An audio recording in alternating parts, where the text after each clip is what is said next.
in Cristo bin pokut rai pi rai rom clau học percenum bởi Bethlehem Lang po tơ keng pro Pertau api panjang Percenum rai keku khoai Percenum rai keku khoai Percenum rai keku khoai rai perkhoai Lần a tới giấc mơ ta mơ non Vì bằng a tô bơ an cơ tăng Và Giêsu nhu rai tổ tôn ta Alleluia, Alleluia Mừng mơ qua pengai perda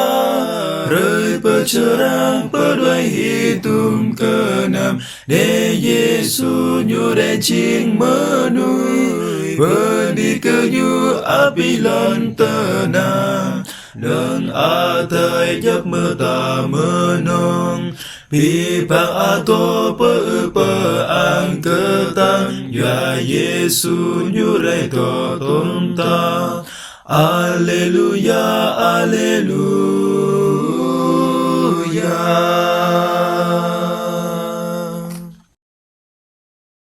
Mơ ác ta Giêsu trule Ta tu như hang prangkam Api pangtare tu Giêsu a tô bơ an cơ nhu khắp cơ ta Ya cơ nhu khắp cơ ta Ya cơ nhu khắp cơ ta Mơ ác ta po bơ lại rai A tô bơ ni cơ nhu